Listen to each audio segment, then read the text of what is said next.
Sometimes you just gotta make them bite.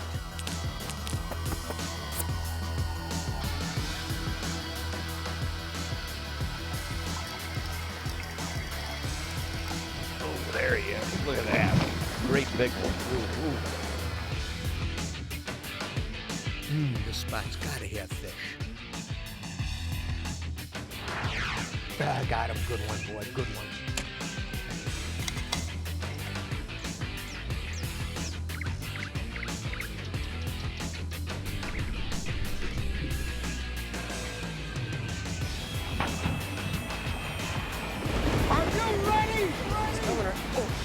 There we go. There, got him. Nice fish. That did not take too long.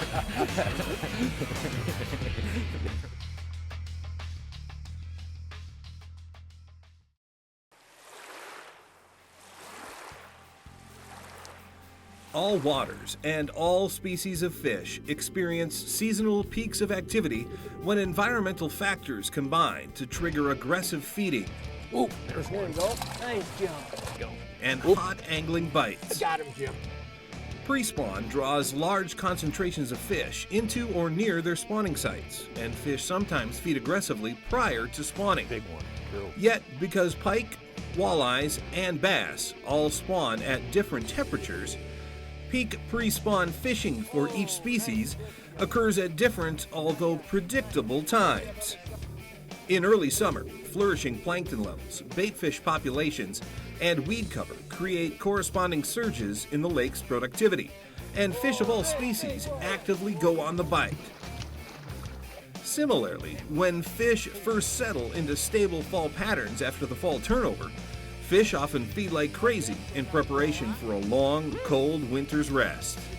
In effect, targeting peak activity periods, Oh, there he is. See him? whenever they occur, Oh, there he is. Look at that. is one of the best ways to zero in on exceptional angling opportunities, especially for trophy fish. Today, on The Edge, we seek out pre-spawn crappies that are heavily concentrated in and around shallow spawning and feeding areas. That is a giant crappie. Then we go after walleyes, actively foraging in the shallows as the bounty of summer draws near. Because when the bite is on, you want to be on the water, on the spot, and right on target for peak fishing success. Oh, it just feels so good. Love it.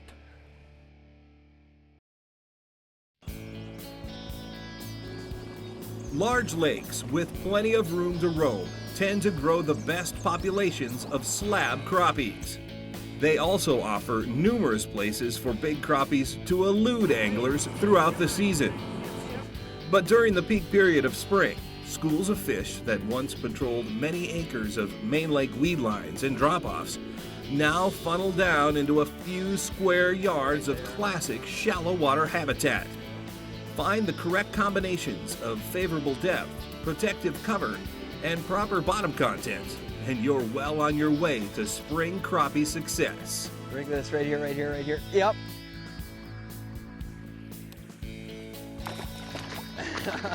Look at this, Daniel. Huh? Huge. Look at the size of that fish. That is a giant crappie. Today we're enjoying one of the rites of passages of spring, and that's catching big crappies. We're on a lake right now that's over 100,000 acres. The bay we're in is about 5,000 acres, and it's shallow. There's only one shot at catching these fish, and that's in the spring. And we're going to show you some techniques for catching big slabs like this right out of the gates. Beauty. Beautiful fish. Away you go, back to your nest. Oop, there we go. Yeah? Yep.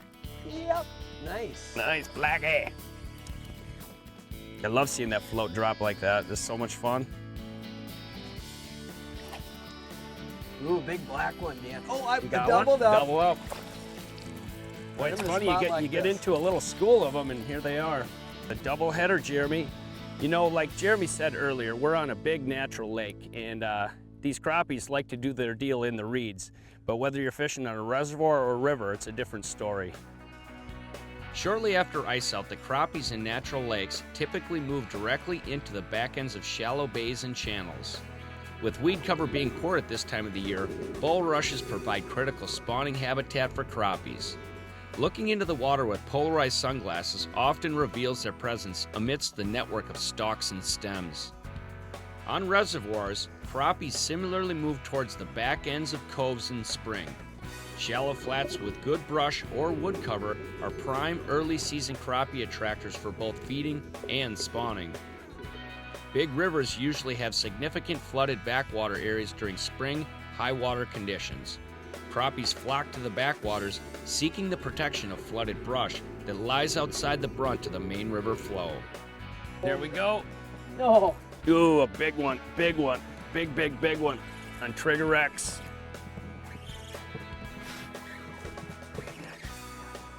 Oh yeah, that's Yep. a big one. Get the net. Get the net. I'm on it. I won't let you down. I won't let you down, Dan. Big fish. Yeah. After There we dumping go. that last one, it's probably not a bad idea to net the bigger ones, Dan. You'll see what Jeremy and I are doing is a little bit like surgery. You know, we're casting into spots, but we're not making too long a cast, and that's kind of the trick. Jeremy will lock us up with the spot lock and the Minn Kota, and it'll hover us right here, and then we can make these casts and work the floats. We're using the wind to our advantage. I am jealous. So how nice is that? We can just sit here, catch fish after fish after fish, and you'll notice the head on this iPilot here is it's constantly shifting and it's moving. It's compensating for wind and it's compensating for the movements that we make in the boat, and it's holding us on a fixed GPS position, and it makes life a lot easier. Everybody's been there where you're trying to hold on the spot, then you catch a couple fish, and the wind blows you around, and where were the fish at? I think they were here, I think they were there, or you're trying to dig the anchor out. When you get them, you make noise. It's so easy, it's so slick. It's definitely a feature you want to have when you're fishing in a situation like this, because it makes it easy. You don't have to do anything except put bait on the hook and reel them in. There we go. There we go. Oh! Swing and a miss. Come on. I know.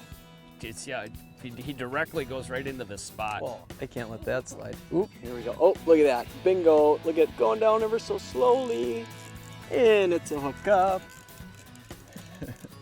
Nice. This is a good time. Action, man. I just love it. How many times you get to go out and not have, catch big fish, but numbers of big fish, so you got the action and the size to boot. I mean, come on. They're all huge. They're all huge. This is as good as it gets for pan fishing, man. This is as good as it gets. Watching the bobber go down. Ding, ding, ding. There's one, there's one, there's one. It's fun. Simple, fun, and the fish are big. Huh? Now the strike zone for these fish is surprisingly small. That's why the cork is so critical right now. If you're working a horizontal moving bait over these fish, they're not in the mood right now when they're spawning to come up and chase baits around and eat them. They want something that's just drifting by real slow in front of their face. And I'd say the strike zone is less than a foot, even though there's clarity. They're building nests and they're not wanting to move. So springtime spawning fish, corking a lot of times is the only way to present a bait. Slip floats provide distinct advantages for effectively fishing crappies in thick cover. They collapse into compact casting packages that deploy your lure directly downward once the bobber enters the water. Set the bobber stop to position your bait slightly above the depth of the fish and occasionally jiggle the float in place to trigger bites. We typically prefer small, subtle jigs in that 32nd to 16th ounce range for float fishing crappies. Color choice is often white, chartreuse, yellow, or pink. VMC's tinsel jigs and hot skirts jigs provide additional flash, color, and a great shimmer to help crappies detect your jig in stained or dark water. Aggressive crappies will strike plain jigs, but when the fish are fussy, enhance your offering by tipping your jigs with small soft baits or crappie minnows. Right there. There we go. I wasn't paying attention. I was looking for another one, and here they are. Right next to the boat. Wow, look at that. Look at that. That thing is huge.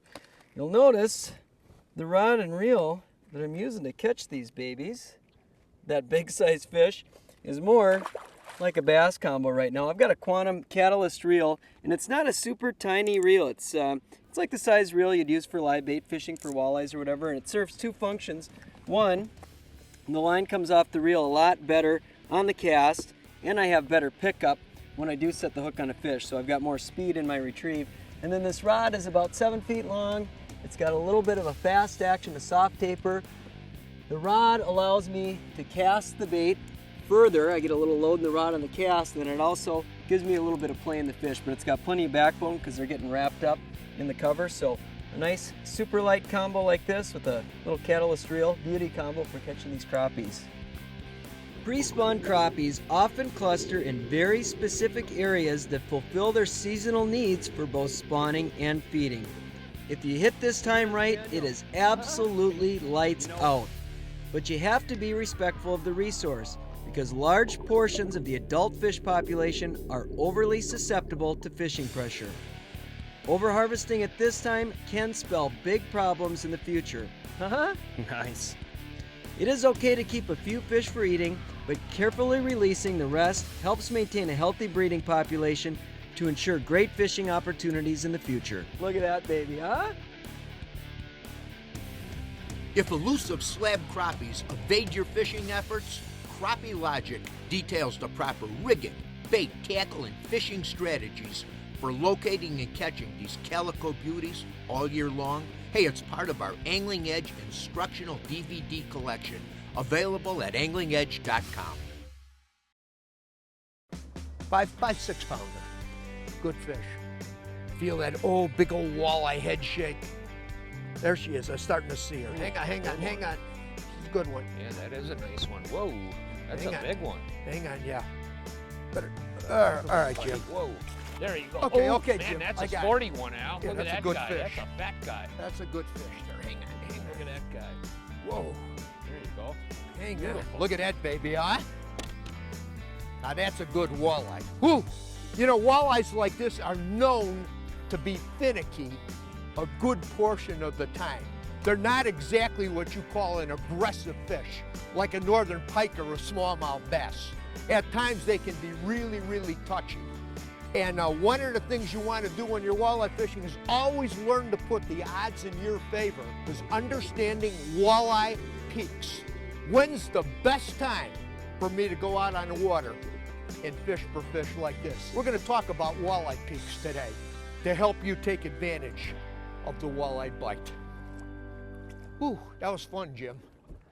You know, the water temperature's about 63 degrees, and it's still really good for the second peak, what we term the second walleye peak. Your first walleye peak is naturally that pre-spawn.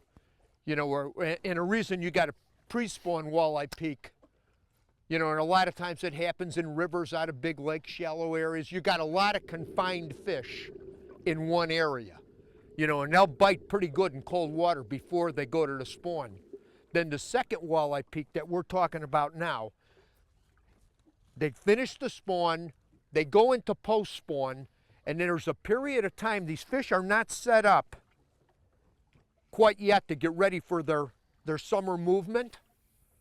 So there's a lot of fish spread, but they're active. That's the key thing. The overall population of catchable fish is feeding. You know, the forage is still down, all of the little perch and tullaby and everything else. They're real tiny. They're just coming, you know, just starting to be a factor in the forage base. So the fish overall population is really, really hungry. And most of these fish are on structure yet.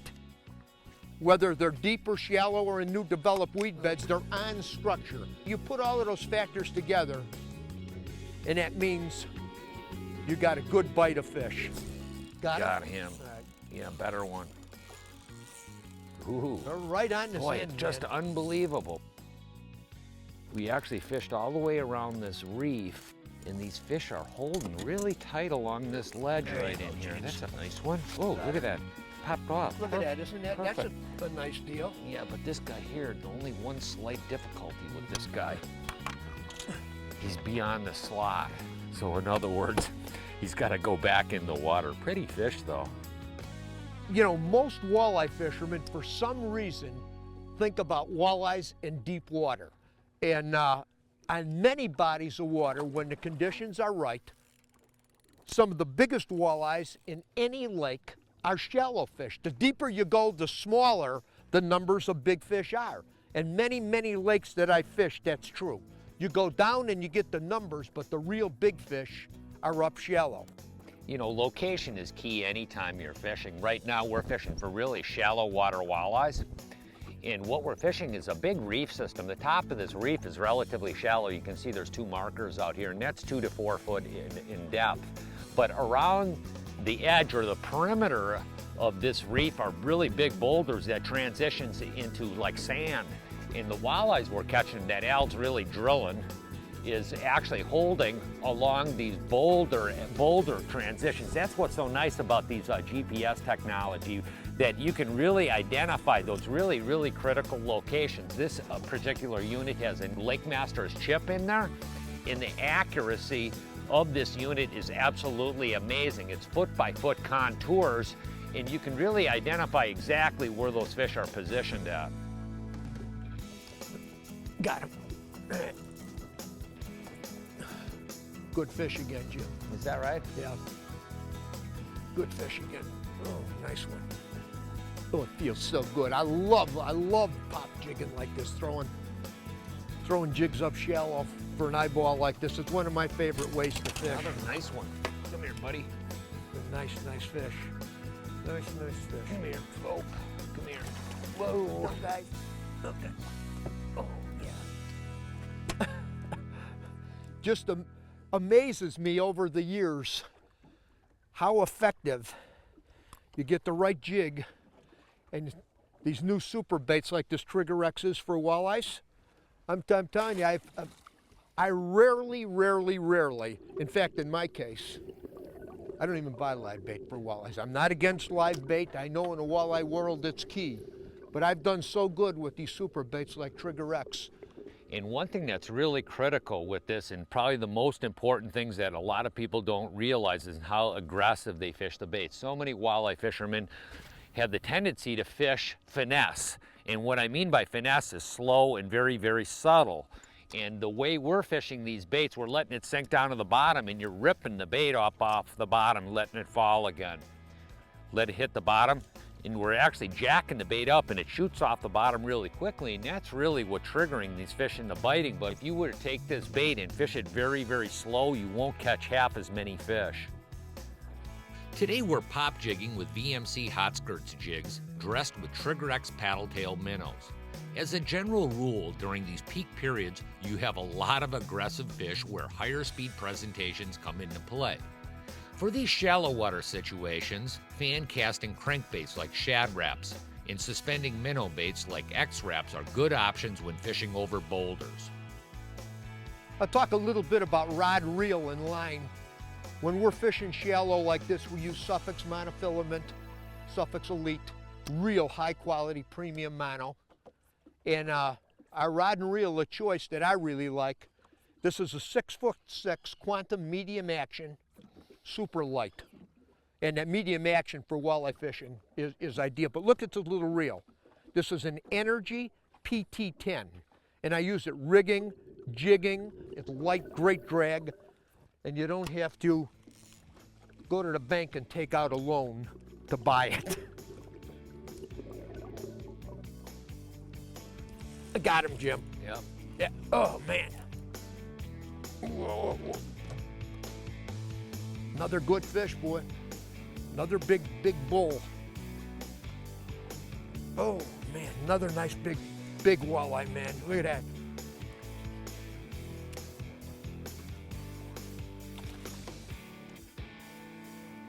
Come here, kick on, baby. That's what Every I one of them. These guys are pretty looking fish. Nice Whoa. fish, man. Whoa. Whoa. Whoa. Well, get her. What a See how I tournament do partner that? you would be. What? A tournament partner you would be. Yeah, Keep did you knocking my notice? fish off. No, I wouldn't. Then I just flip it inside out and flip them aboard. Flip flop. Jim isn't convinced that he needs the blue one yet. He's still throwing the other colors. That's all right. I only got 2 more of these, so I ain't gonna let him have. Aren't those nice eyes? You know, I can't say enough about this peak period. Most of the time throughout the season, a fish is neutral.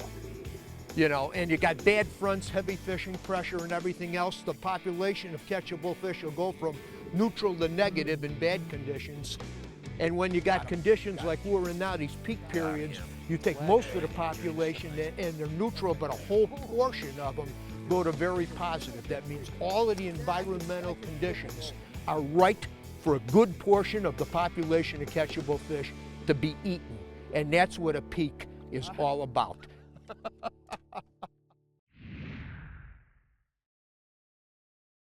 This is one of the daily devotionals that I read, and it's written by Dr. Charles Stanley. Let me read this one to you. The church I grew up in could sum up much of its theology in one statement: thou shalt not. I don't recall hearing about a father's love or how to live the Christian life. What I learned was that a wrathful God would punish me if I didn't follow all the rules, and there seemed to be rules for everything. I carried a constant weight of guilt and worry around with me everywhere I went. In truth, the rules were a burden to me, and since I thought God made them, He was a burden too. In my youthful adult years, I learned that my perception of God was wrong. He is a gracious and loving God. The commandments that He gave were designed to keep us safe and free from shame. Goes on to say, we may have to live with consequences, but never with the weight of guilt. God is not a burden. He is the burden bearer. I love that, and I had to share it with you. Hey, from all of us here at The Edge, you have a good, safe fishing season. We'll see you on the water.